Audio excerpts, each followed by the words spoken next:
everybody desires to become excellent, but there is a price to pay for it. What makes an excellent performance is extra input that individuals make. You cannot go above average, having an average attitude. Excellence is not a state, it's an attitude. Once you meet an excellent person, he wants to do everything excellently. He doesn't stop where others stop. Where others put full stop, he turns it to a comma and add to it. So what makes a man excellent is a function of things he adds to his life that others don't bother to. It takes time to cross the T and to dot the I. He goes through what he does, seeking areas of improvement. Now, by creation, God intends everyone to live an excellent life because that's his nature. When he created man, he said, let us create man in our image and after our likeness. What is his image? What is his likeness? His image is excellence. His name is excellent. His works are excellent. Oh Lord, our Lord, how excellent is your name. So he created us with the mind that he wants us to excel in life. Wonderful friend,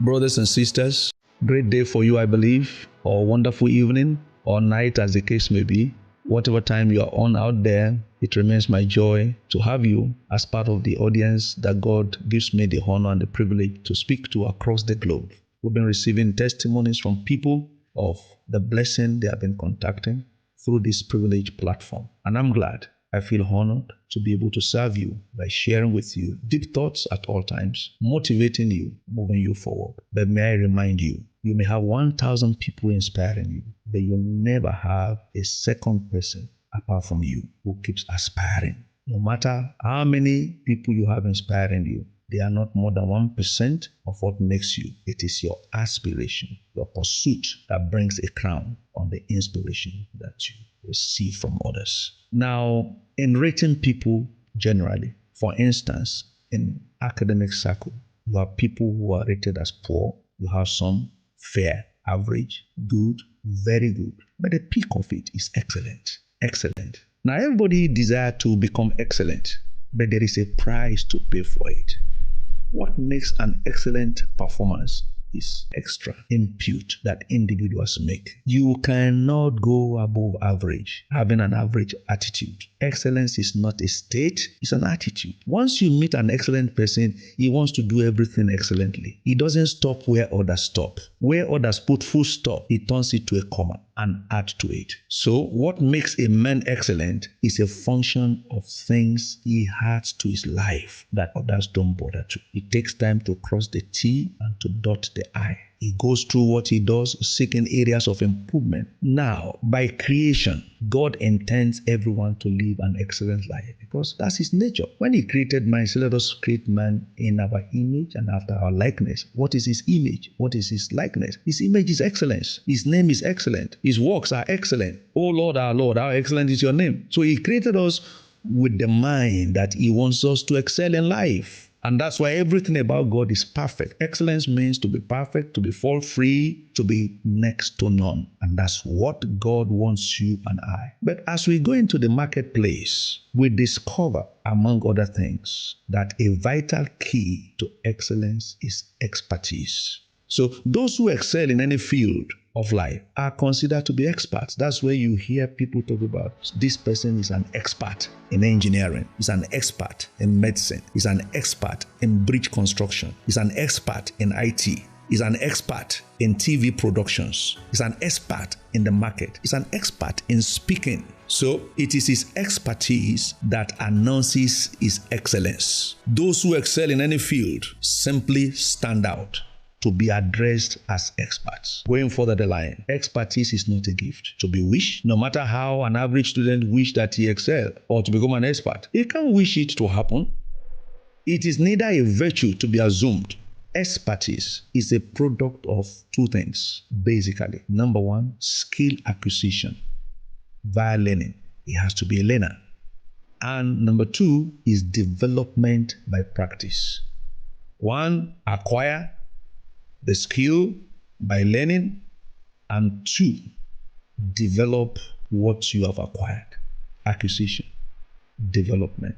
Now, in our contemporary lives, we've heard about great names. George Washington is one of them, Abraham Lincoln, Benjamin Franklin. It is noted that these fellows had no formal education to the end.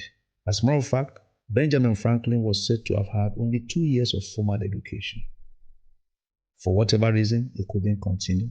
He became a book binder. But what did he do? There was no book brought to him for binding that will not be delayed. Why? Because he would take time to read. He was a self-developer. He became a philosopher. He became a great diplomat. He became an inventor of several things. How? Acquisition of knowledge, development of self, exercise of self.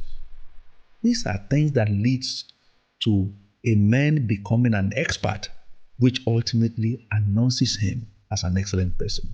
So invariably, learning is the path to excellence. The first time we hear of an excellent person in the days of Daniel was in chapter 5 of the book of Daniel. In chapter 5, from verses 9 to 11, the king was looking for somebody to help out with solution.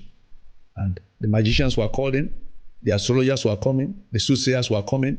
They couldn't find any. But the queen said to the king, hey, there is a man in your kingdom in whom is the spirit of the holy gods. He has an excellent spirit. And then in chapter 6, the following chapter, the king needed to set up great departments in his king. He called them presidents. Among the three was Daniel, and Daniel was said to excel among them. He became superior. He became their head. But the origin of it is in chapter 1. Daniel and his covenant companions, Shadrach, Meshach, and Abednego, followed the path to excellence. They went to school, but they excelled all the other students because they were doing something extra. They were connecting with higher level of education, of enlightenment. If you read from Daniel chapter 1, verse 4, they were in the same class, but from verses 17 to 20, none could compete with them. As a matter of fact, they were said to be 10 times better than others. They excelled. They were not in the class of others. So, keep acquiring knowledge via learning. Keep exercising yourself, daring what others can do, taking a step ahead of others. That's the way to have no barrier before you. It is those who seek to learn that will certainly rise to lead. What a better way to see how Jesus demonstrated this. We have to understand that spirituality is never a substitute to learning in pursuit of excellence. See what Jesus did. He walked strong in the Spirit. The Spirit of God was upon him, but that did not take the place of wisdom, which is key to excellence. He sat down among doctors and lawyers to learn. In Luke chapter 2, verse 46 to 49, in chapter 4, 16 to 20, as his custom was. He was an accustomed learner, and at the end, he became an acclaimed leader. Excellence is a sign of being acclaimed, to be different, to be higher than others. So to ignore learning is to be denied of excellence. If you don't want to be denied of excellence, keep learning. Where others have stopped should be where you are starting off. Keep moving, keep learning, keep engaging, keep acquiring. Learn from everything you see. Learn from everyone that comes your way. Books creates for me the greatest excitement in life. I can't see books without opening them. If I don't read, I glance. Whatever it is, I do something to move forward. Learning is key to excellence. I can see you excelling in all areas of your life because that's what God has intended for you. See you up there and waiting to hear good news from you. In Jesus' name.